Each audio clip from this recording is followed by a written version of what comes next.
They said when you got here, the whole thing started. I think you're the cause of all this. I think you're evil! Evil!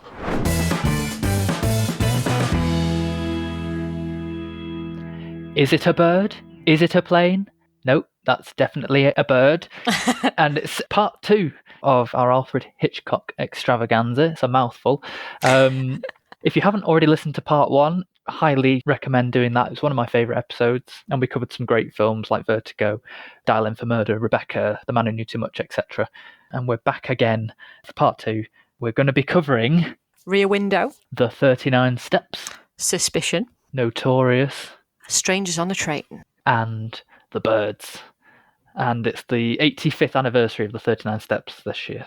Just the same as last week. You put that group of films together and you just go, wow, that's like a hell of a list of films there. And again, we've picked some from like the legendary tier and some from the slightly lesser known or less culturally memorized films as well. So we've got a nice little mix. So last episode, we started with a career overview, a bit of a bio of Alfred Hitchcock's life and his work. And we said that in this episode, we wanted to look a bit more into the dark side of him and the dark side of his genius, because for the people who knew him, I think it's a very different story. Whether or not it's all true or not. Yeah. In particular, the actors that worked with him have a lot to say about his approach. There is an idea about the kind of person he was, isn't there? He had an extremely contentious relationship with actors, by the sounds of it. He's very, very well known for saying that actors were just cattle.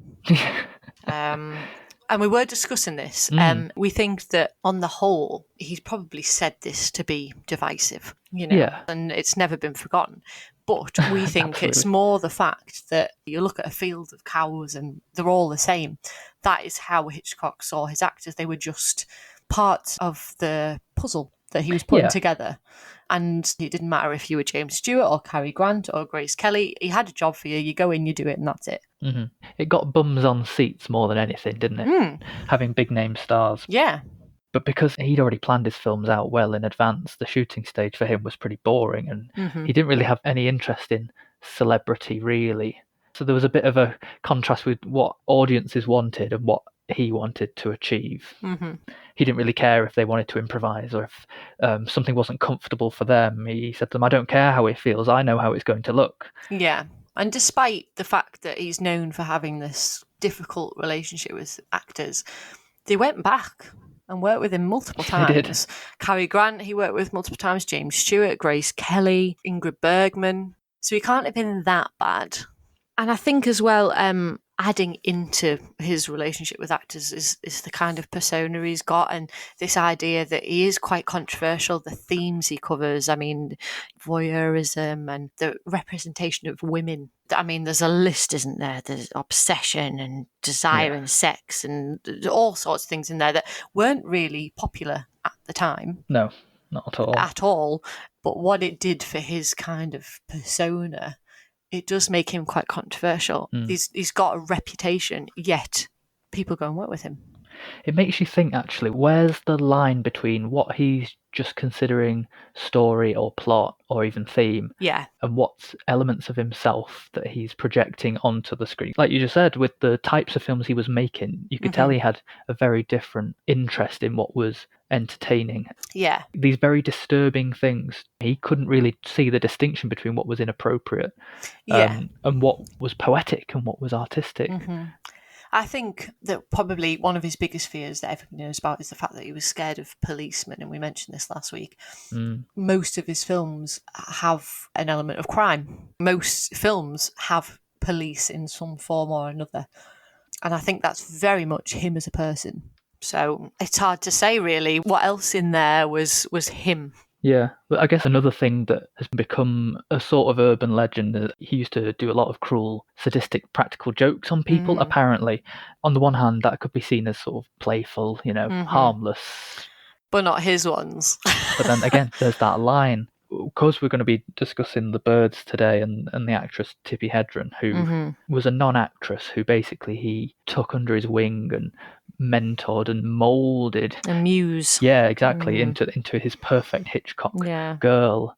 He kind of owned her, and again, inappropriate jokes, things going a bit too far to the point where you could almost definitely read it as sexual harassment or a sexual advance. Well, she's had an awful lot to say about him, hasn't she, over the years? Yeah. None of it good, really. Mostly negative. Yeah.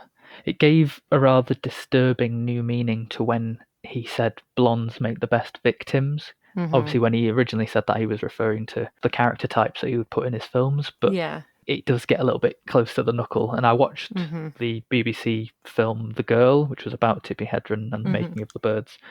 Oof, if that is true, I mean, it's probably been exaggerated, and I think it's a very one-sided perspective of what happened, but God, it's creepy. By that point in the 60s, he was drinking quite heavily, he was impotent, he was obviously very sexually frustrated.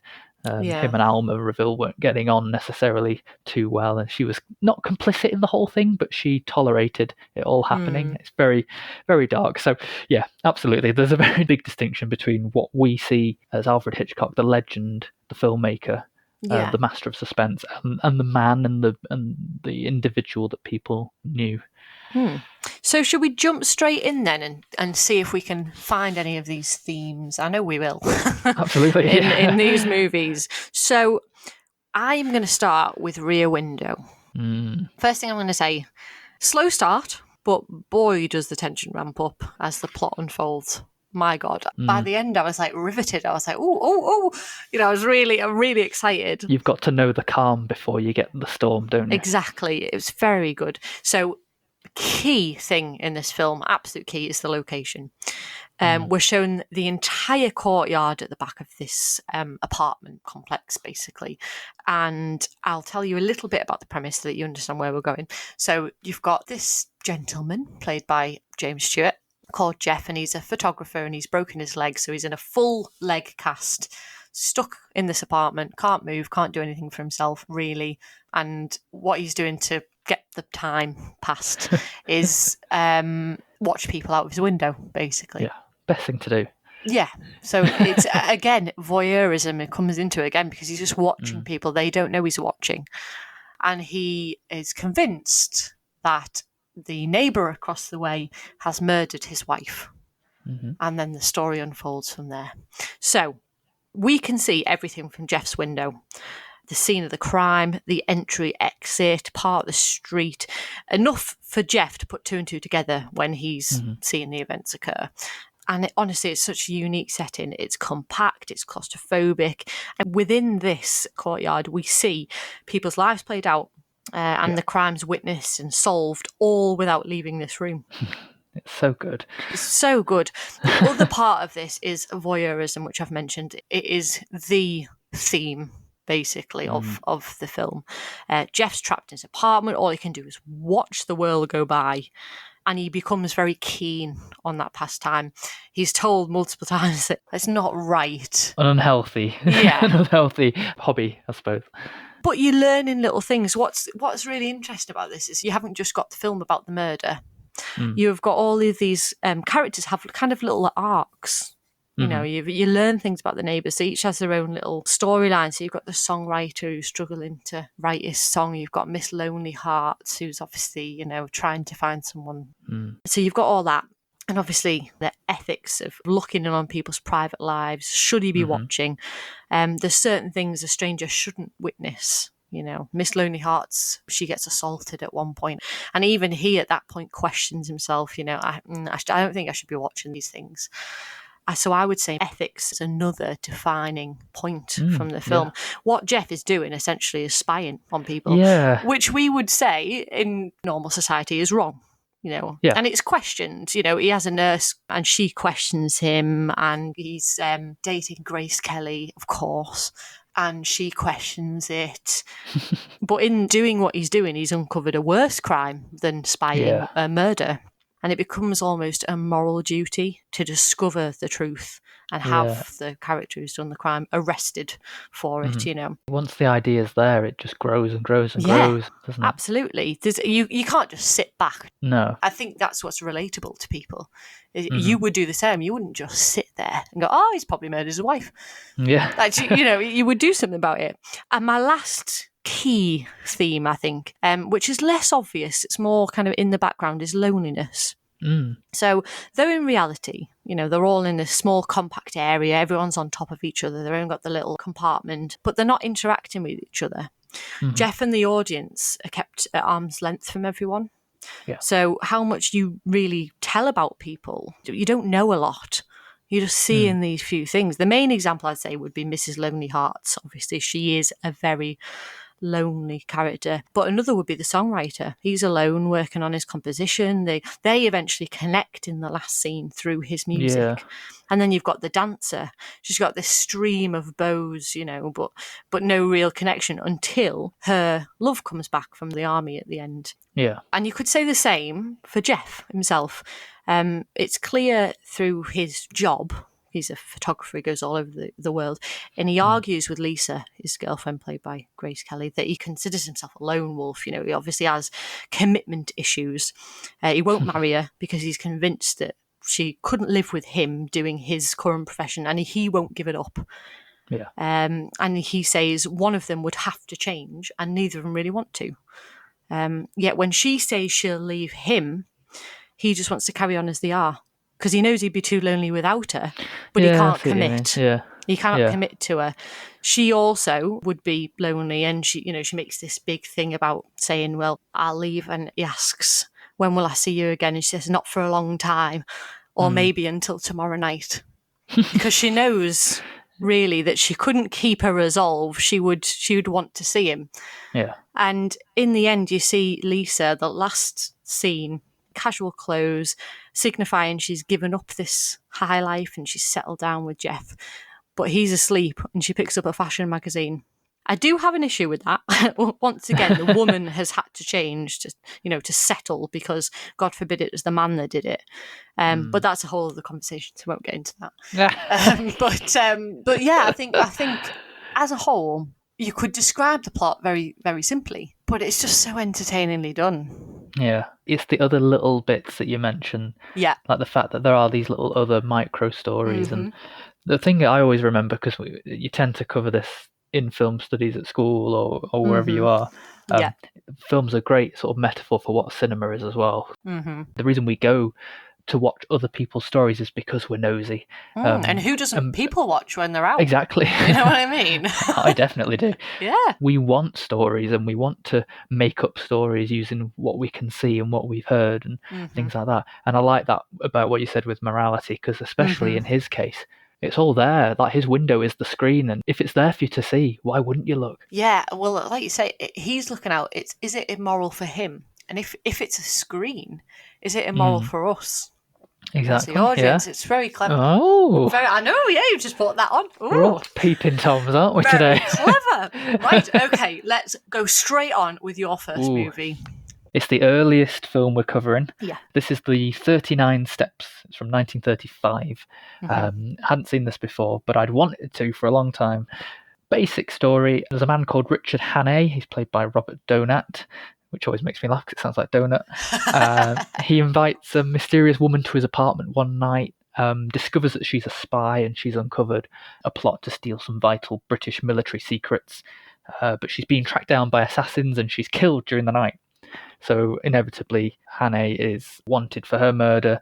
So not only must he flee, but he has to use the fragments of information that he managed to get from her the night before. Something about a man in Scotland and something called 39 Steps. And basically, he takes on the responsibility to stop the plot. First thing that really struck me about this film, it's in no way confined by the limitations of early cinema at all. Yeah. It's very much an action film. Like, really, really is. And I think, if anything, all contemporary escapist entertainment started with films like this, and that's in the pacing of it. So it's continually moving forwards. It never stops, and in a good way. It keeps going and going and going. He's on the run. He's being chased. He's pursuing the answers. They're pursuing him. It's very action-packed. There's a reason that Hitchcock became what he was, because, like you say, he wasn't confined by what other filmmakers were in the time. He pushed the boundaries. No idea was too small or too big, I suppose. Yeah. which is also demonstrated in the use of space. It's not just in one house like a lot of the films that we're looking at are. This is multiple locations, landscapes, countries, even if you think about it, because there's his house and the music halls and the theatres of London, but then you've got the train, the Flying Scotsman. Then he's in cars, on farms, on bridges, in rivers, all across the Scottish Highlands and the moors where he's being pursued. So that's fantastic too. And then the plethora of secondary characters. I mean, it goes on and on and on. It's all the people he meets along the way. Farmers, lingerie salesmen on the train, a milkman whose outfit he borrows, policemen, enemy spies, all sorts of things. It's a very old school British spy film, and this can go two ways really, and this is my second point. Because you can look at it as a conspiracy film where spies are everywhere and you're being watched and you're being followed and you can't trust everybody, and there is a genuine mystery. What is the 39 steps? What is the plot? But also, I found the film to be a comedy, if I'm being honest, because ultimately it's an accidental spy film. It's not much different from what happened to the McKennas in The Man Who Knew Too Much, or Johnny English, for example. It's almost the same thing. For example, at one point, he finds himself being mistaken for the guest speaker of honour at this sort of political gathering in an assembly hall in Scotland. And he somehow manages to just improvise his entire way through, win the crowd over with this speech. He looks down at one point at a poster that's on the table in front of him. It's upside down though, and I think they're voting for an MP, a new MP or something like that. And the man's name is Mr. McCorkadale, and he says, "Your candidate, Mr. McCrocodile." So that's hilarious. There's a whole sequence where him and Pamela, who doesn't come until a lot later on, they're handcuffed together for a very long period of time, and they have to basically pretend that they're a runaway couple and conceal the fact that they are literally joined at the hip. Gestures don't work, and they can't sign the visitors register at the hotel they try and stay at. And just in general, I think Robert Donat does a fantastic job. He's just such a cool, relaxed, charming, level-headed, quick-thinking guy, and it gets to the point where he just rolls his eyes every time something else goes wrong. One of my favourite lines, again, a comedy line. He's just been captured again, basically, by policemen who are actually enemy spies in disguise, and they get stopped on the road because of a big herd of sheep, and he goes, "Hello, what are we stopping for now?" "Oh, it's a whole flock of detectives." Brilliant. And then the last thing is more of just an observation really about the style. I say style, this is the thing, it's artistic flair, but it's always servicing the story, and it's what we might call narrative economy. So it's telling us the information in as efficient way as possible. Like things are superimposed onto the screen. His memory of what the clues were are superimposed through the woman's face as he looks at the map, for example. Or you get a load of mixed media, like a radio broadcast will tell us the information about, oh yes, this man's been suspected of this and we think he's escaped to the Highlands. Newspapers, we did the same in Dial M for Murder. Why have a full conversation in a scene about the exposition of this, that, and the other when you can just show a newspaper? Things like that. And one very clever element, he's shot at one moment, and you think, oh, and it just cuts to black.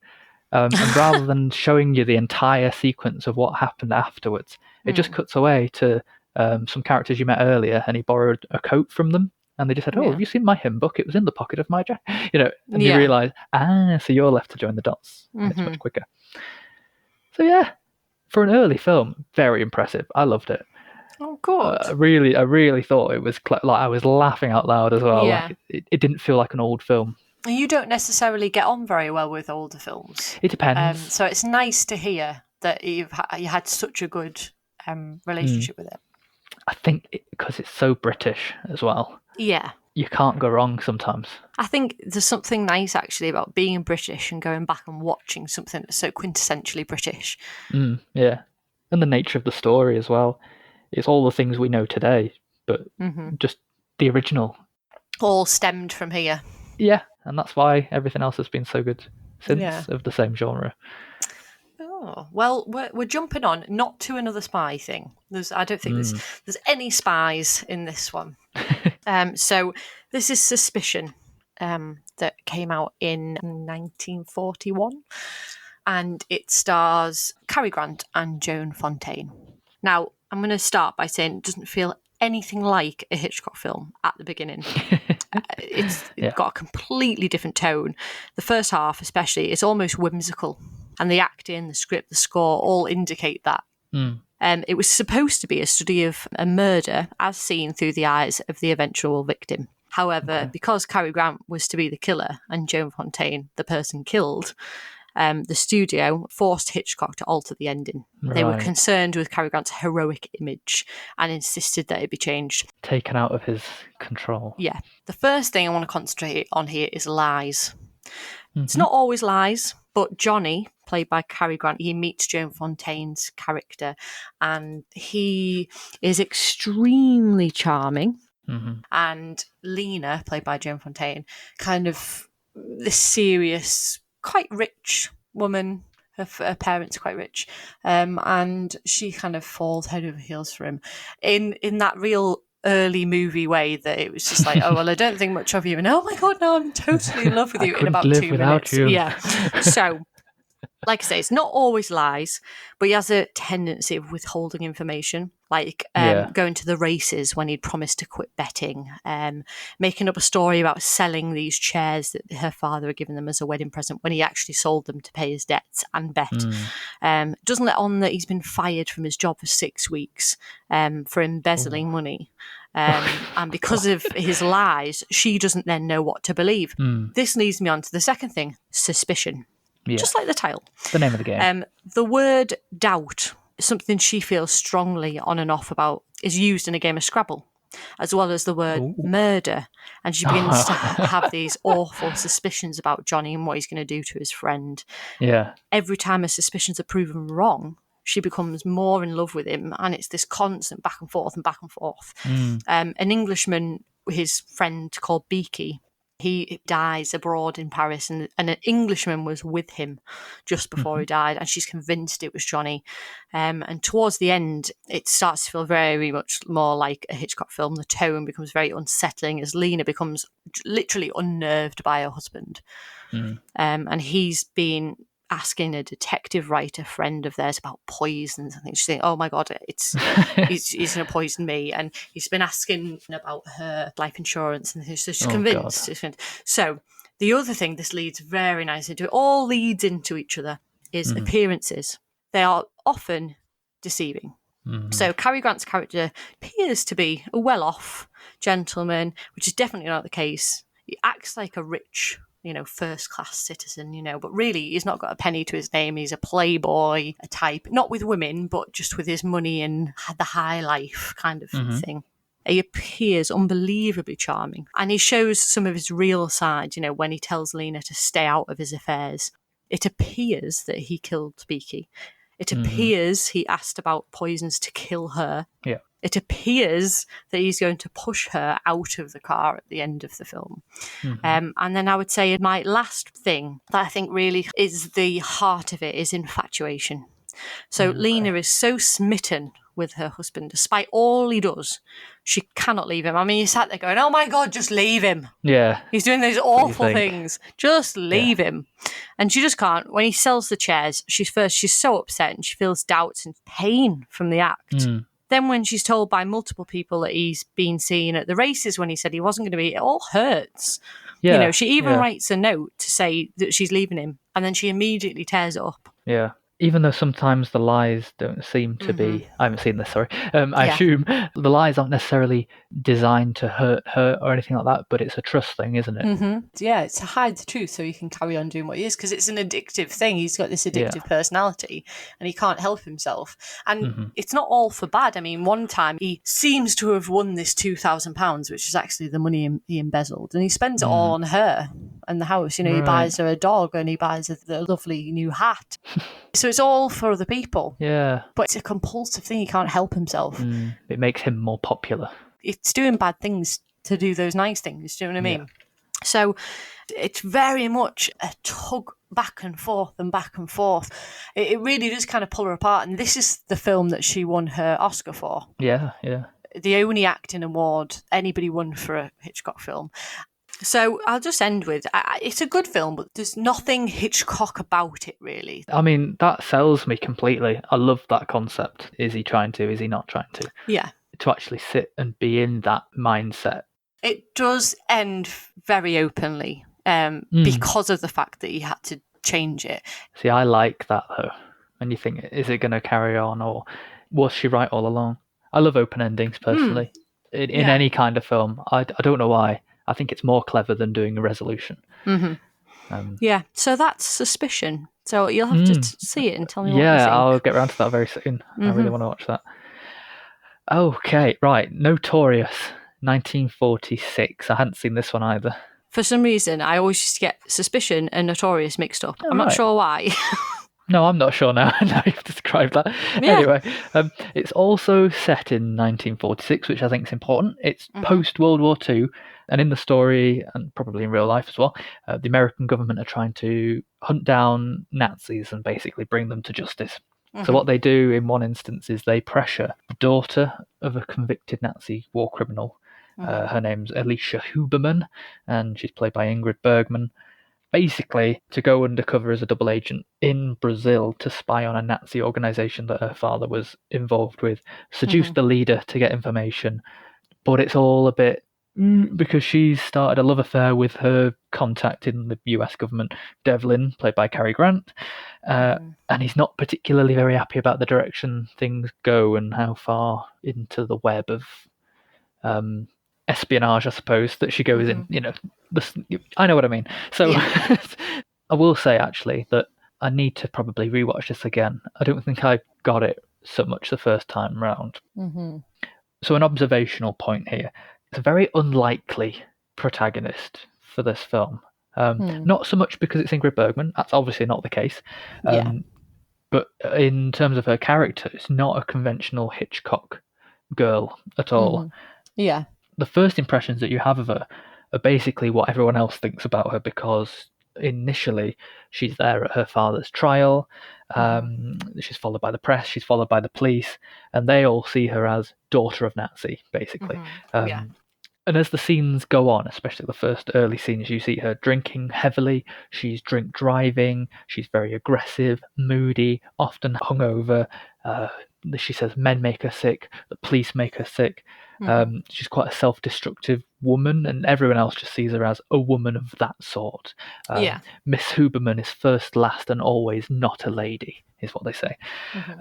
However, what we do learn as the film goes on is that she's actually a very patriotic person, despite having come over to America, and her relationship with her father was not as we had expected and what we were led to believe. In fact, she's quite relieved when she hears that he commits suicide in prison for whatever.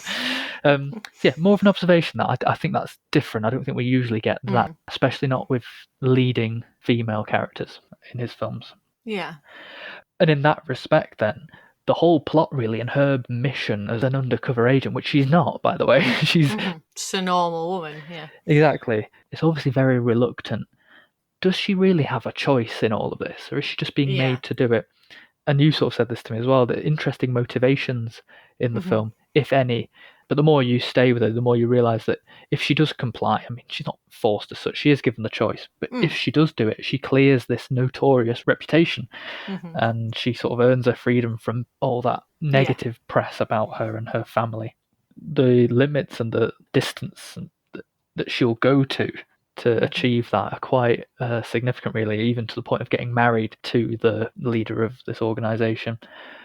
But the thing is, there's a whole other conflict going on, because this other guy, Devlin, who she's having this sort of affair with at the same time, is a bit conflicted in himself, because he's the one who's been asked to send her on this mission, but he almost hoped she said no.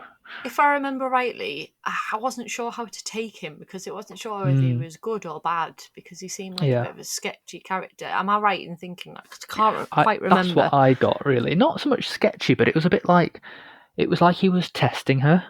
He almost expected her to turn the whole thing down. And she does a bloody good job, I'll tell you that. Like I said, the lengths that she goes to do this for him and for government.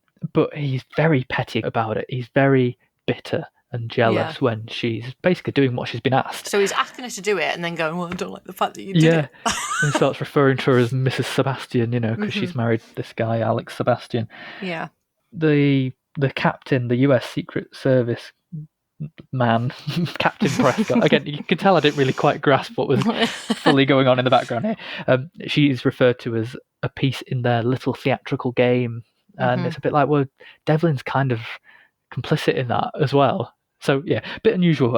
It's a little section I call Mission Reluctant, because it's not necessarily your usual character doing usual things. So interesting. And again, a more throwaway point, really. Cinematography in general, not just close-ups, not just point of view stuff, but I will give a couple of examples. So there's one bit where she's introduced to all of the members of this organization, all the friends of the leader. She's been told basically you have to go in and memorize as many names as you can, people's appearances and people's nationalities, where are they from, but don't overtly ask the questions. So we see it from her perspective, literally in one long take, as they all come and shake and kiss her hand, and you find yourself playing along in a way, because like one of them goes delighted, and you think, nah, not Nancy. And then you get another one, how do you do? And you go, no, not Nancy. One of them goes, very honoured, and you think, yeah, that one. So it's quite fun, I suppose. Lots of long takes is a very famous one, and it's just one long close-up, and the two of them, Devlin and Alicia, they're just held very closely, even though they're moving across the room from the balcony all the way over to the phone. They have a phone conversation, they're still in this tight close-up, and all the way until they leave the door. It's a very long sequence. It's just interesting. I don't know what the point of it was, but it was very interesting to look at. And of course, the close-ups. We mentioned the journey of the key in Dial M for Murder. Happens again here. She's stealing a key to the cellar in his house. And it goes from just seeing the key on the bunch, on the key ring, to going into her hand, to being exchange hands. Sometimes we're tricked. We think it's in one hand and it's not. And then she drops it, and then there's a big zoom where it finds her hand again. There's a tension to it in this. Yeah. Thinking she's going to get caught at any moment. Yeah. For such a small object, the stakes are really high. Yeah. That's really cool as well. Loads of little things like later on you get close-ups of drinks and cups, because there's an implication that she's been poisoned, maybe, or is she, or isn't she? So just in general, no specific type of cinematography, but the whole thing, you could tell, was designed to provoke these emotional reactions, really, which is what he was very good at doing anyway. So yeah, I want to watch it again. Once it got going and it was like she was infiltrating the house, I was like, yeah. Yeah, I'd like to see it again. I think it will benefit from repeat viewings. I don't know why. I think it's more the introduction. I don't think the exposition of it is necessarily the best, and she's not the most likable character. None of them are, really, if I'm being honest. Yeah. But it's just a little harder to get into it. Okay. My last film for the week was Strangers on a Train.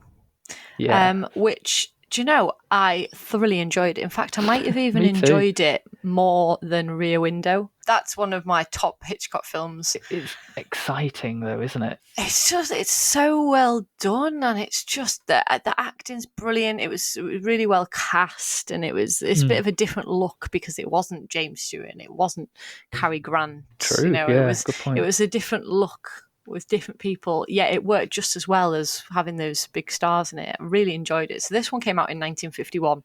And it's such an absurd plot, but so clever when you actually think about it. Yeah. So two men meet on a train. You've got Farley Granger, who plays the good guy. Yeah. Guy Haynes. He's an amateur tennis player, and he's in a marriage that he's just realised he's being played basically as a woman's a tart. Let's just face it. She's awful. So he wants a divorce, basically. He's in love with another woman, a very fancy woman who's the daughter of a senator in Washington. And then you've got Bruno Anthony, played by Robert Walker, who is brilliant in this. Psycho. I know, exactly. They meet on a train, and you can tell there's something not right about Bruno, that he's just weird. And he starts talking about his relationship with his father, and it's a bad relationship, and how he just wants to kill him. So he tells this theory to Guy that if two strangers met and did each other's murder, there would be no motive, so they'd never get caught. Yeah. And that is the whole film, really. That's where it starts. Yeah. So Bruno Anthony is my first defining thing of this film, because he drives the plot with his idea. He's determined to kill his father, and he thinks, because he's a psychopath, that Guy has planned it with him, so he goes and kills his wife, who he wants a divorce from. He's quite obviously unhinged. He's insane. Yeah. He's dangerous because of that. And you can tell that from the start. Immediately, you can tell there's something off. It's in his eyes, isn't it? Yeah. Something about definitely that. In his eyes, yeah. He becomes like Guy's shadow as it carries on. He keeps seeing him, watching him. He calls him. He sends him letters. He sends him a gun. He's all sorts. Sends him the key to his house so he can go and kill his father. And Guy has no intention of doing this whatsoever. No. But he's stuck.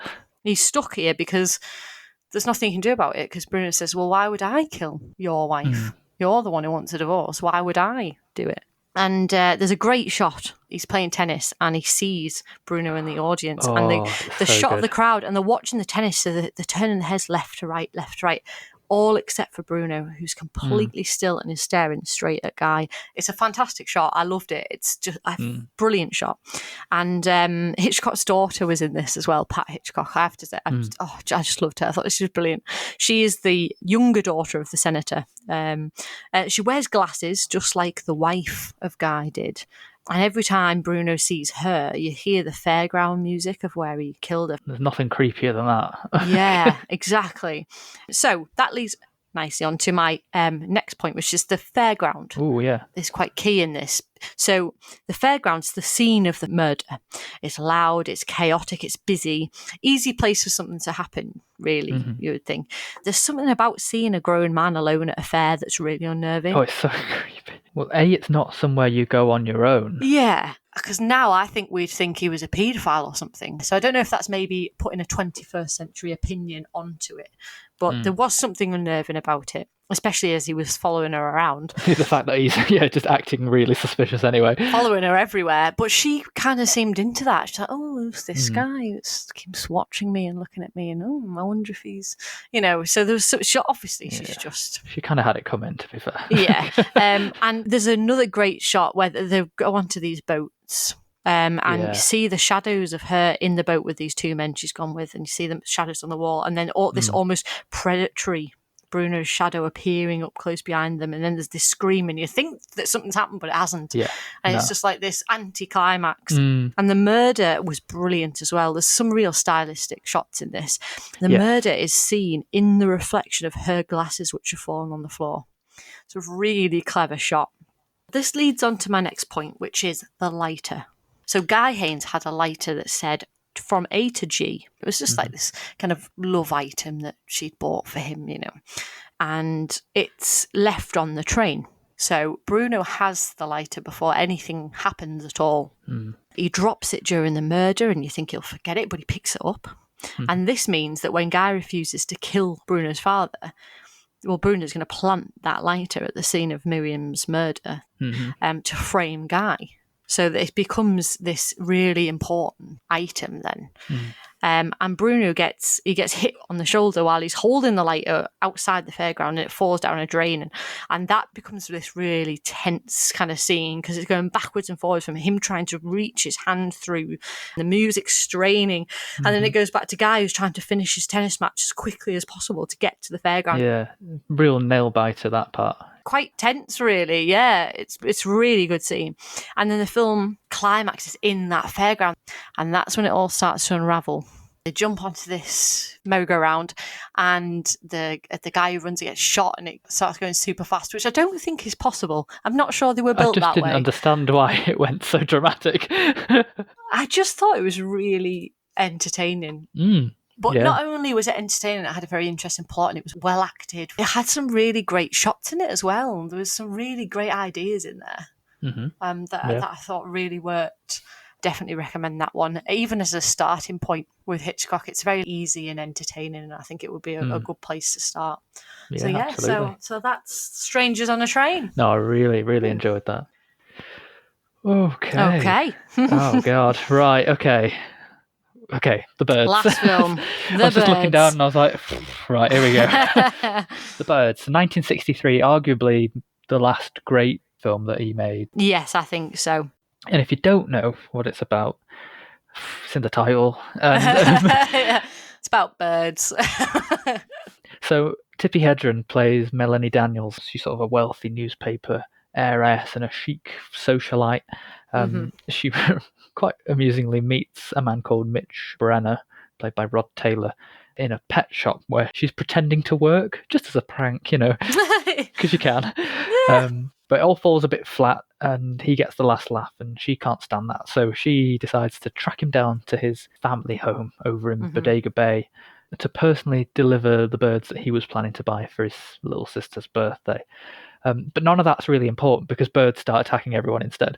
So that's kind of the plot. For the 1960s, this genuinely is a horror film. Oh, yeah. The promotional material for the film isn't wrong. I do think this was probably the scariest film ever made up until this point. I guess my first point is talking about the birds themselves in terms of how it was done, really. First thing, the sound design.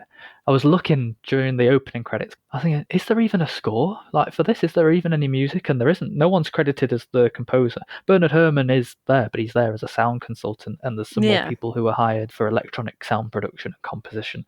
So really, you don't get any music. The only sense of music you get instead is this soundscape, this relentless screeching, squawking. God, I never noticed that. It's weird, isn't it? Because that becomes the music. Yeah, I didn't notice that there was no music. Mm-hmm. Wow, well, it obviously worked then because you don't notice the lack of it. Yeah. The way they've made the sounds, I don't know exactly how they did it, but to me it sounds almost sci-fi, like monsters, like gunshots or radios or cats fighting. And in some scenes it actually drowns out the dialogue entirely. You don't get to hear what's going on anymore. It's just, it dominates the scene that much. So then the other part is the special effects. And they went to so much effort in this because it's not just footage of birds or dummies of birds, but you've got puppets and animatronics, you've got back projection. Some really early, it wasn't green screen nor blue screen at the time, it was yellow screen. Well, if he was going to do it, he was going to do it right, wasn't he? Absolutely. And on top of that, actual real birds in the scenes as well. Yeah. Don't watch this film if you suffer from epilepsy or anything like that, because the flapping in front of the screen, it's really quite visceral, I suppose, in the way that it's done. And then the scenes where, they're coming out the chimney like Hogwarts letter style. Oh, that was horrendous. I'd totally forgotten about that scene. They were all coming out, hundreds of them. I was like, oh my God. They're smashing through glass. You can see beaks coming through doors. They attack Melanie at one point. It's not really a spoiler. You can tell that they're all going to get attacked. Yeah. She's pecked to within an inch of her life. Yeah. These were real birds that were thrown at her for 5 days of shooting. That was one of the main things. That's one of her main stories, isn't it? When she talks about Hitchcock, is she nearly lost an eye. Yeah, probably. Not only were they thrown at her, they were tied to her. Can you imagine how horrendous that would be? It would be horrendous. How traumatized she was, as if it was a punishment. He didn't tell her also that it was going to be done that way. She thought it was all going to be just animatronics. Yeah. And they didn't need to do that many takes necessarily. Oh, no, not necessarily, no. The other thing that I wanted to say, relating to the birds themselves, is this sort of sustained threat that's present pretty much from the opening credits. The birds are there. Yeah. But all the way through, at various points, you're teased or reminded periodically of this sense of impending doom, that something is coming.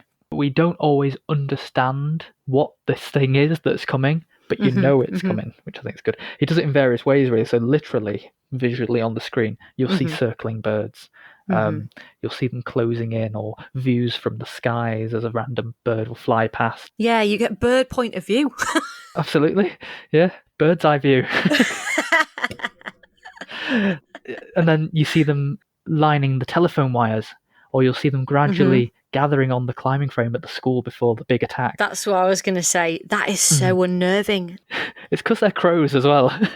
And if you notice, the whole film, it's crows and seagulls, like the bitchiest of birds, really. Big, bloody big birds. They're horrible, yeah. The other thing about this is that it usually happens at the ends of the scene. So you'll have something to do with the drama and the comedy and the rom-com aspect. Yeah. And then it will leave you with a character looking up and seeing them. And it's a very ... moment, isn't it? Each chapter of the film introduces another element of the threat, and that these birds are amassing in number. Yeah. They are growing, and the threat grows with them. Yeah. But he also does it in the sound. There's moments where it's completely silent, so the exact opposite of the birds being there. And that just means, especially with no music as well, Yeah. that the first sound of it, You're going to shit yourself.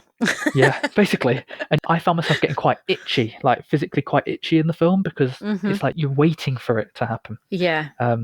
Add to that, I mean, there's just more and more the references to birds. Yeah. Not just the lovebirds at the beginning in the pet shops, part of the story, but Mitch's mother's having a conversation on the phone about chickens that are not eating anymore, and it builds and builds this bigger picture of what might be going on.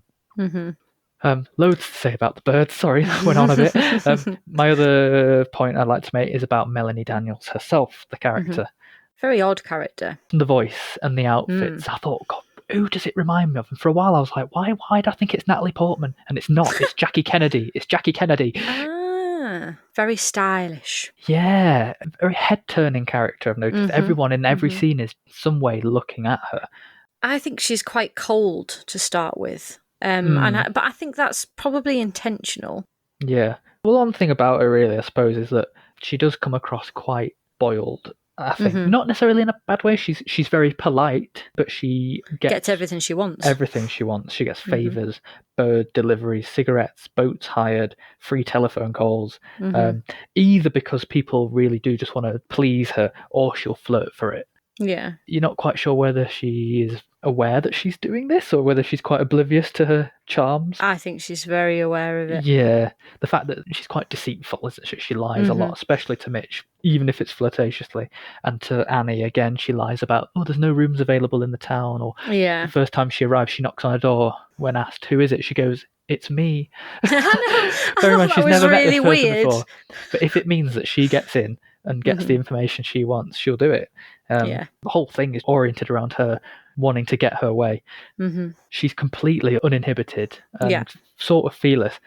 Not for long, because not like most Hitchcock films, The Birds is in two halves. It's a rom-com that turns into a horror, and things very quickly start turning unpleasant for her.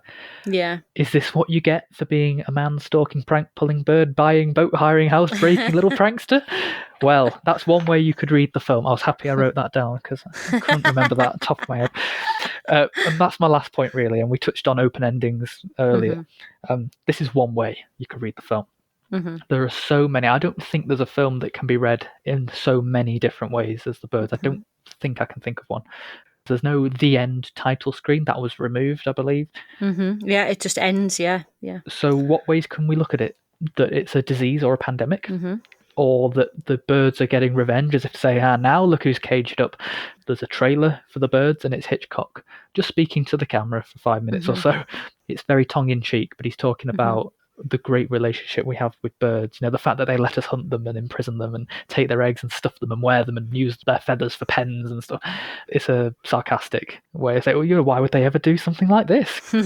Or the Judgment Day apocalypse kind of route. Is humanity being punished? Is it the end of the world? It's like the biblical plagues, isn't it? David Attenborough could probably use this film to his advantage.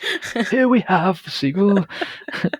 Or is what the birds are doing a metaphor for the drama that's happening with the women in Mitch's life? The ex-girlfriend and the mother are very jealous, they turn against any woman who flocks and vies for Mitch's attention. And there's a bit of a Freudian Oedipus thing going on as well, If she's a threat to the family unit, the mother doesn't like her.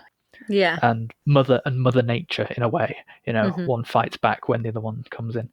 Or in general, is it just that Melanie is the city outsider? She doesn't fit in Bodega Bay and she's rattling the cage a bit too much. Well, you do have the hysterical mother who says it's all her doing. She's new. Who are you? You're a stranger. You brought it with you. I think you're evil. Evil! It's what she screams at her. Yeah. Absolutely. It just makes you think, is it just that the more Melanie stays in Bodega Bay, the more nature will try and fight back? So, yeah.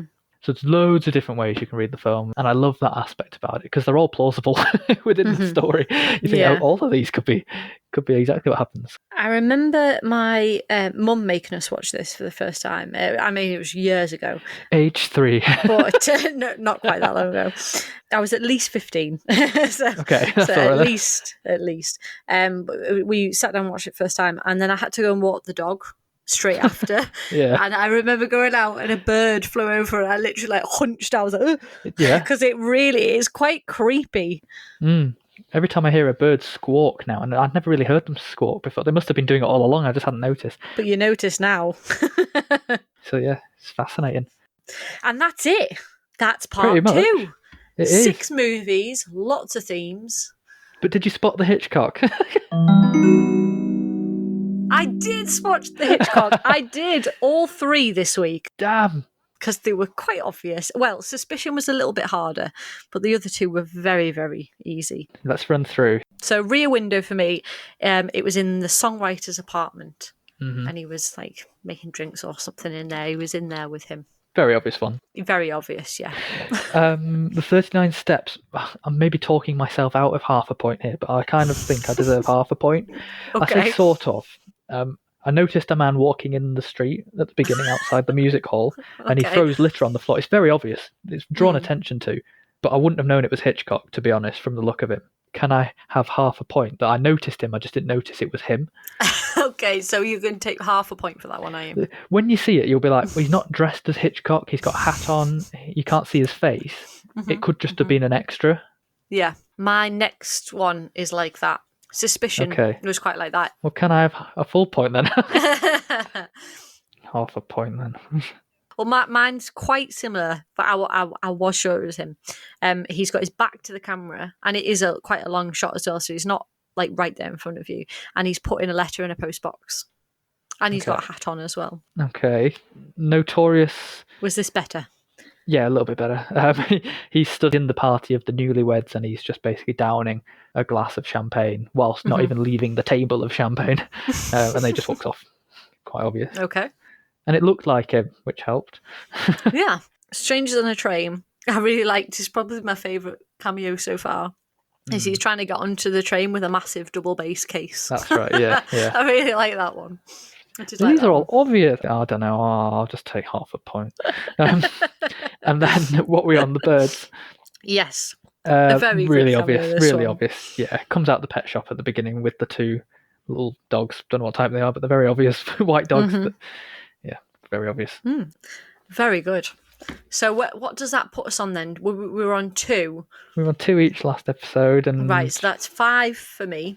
I'll have 4.5 then. Okay. Hey, you beat me on almost every single quiz, yeah, so it's only fair I'm in the lead for fail once. on that one though. It doesn't even look like him. Anyway. Well, what's coming up in the next episode? The conclusion of the 3-part Hitchcock series. I'm really, really excited about some of these. Well, again, it's another great bunch. We've got Psycho, North by Northwest, Rope, Shadow of a Doubt, The Lady Vanishes, and Lifeboat. So there are some absolute classics in there. Absolute corkers. We could say it every time. It's unbelievable. Yep. I'm really excited about Psycho, even though I didn't get to do that one. It's not yours. No, it's all mine. Mine. I'm very excited about that. You got Rear Window. Yes, I did. But yeah, in the meantime, where can you find us, Matt? Well, you can find us on our website, cinechat.co.uk/podcast, or on any social media, especially Facebook, Twitter, Instagram, or YouTube, where you can listen also on Amazon. You can listen on Spotify and iTunes. Just search CineChat Podcast. Or you can email us at podcast@cinechat.co.uk. Fantastic. And that's it. So it's bye from me. Bye from me. Look out for those birds. Stay away from showers. You'll find out why.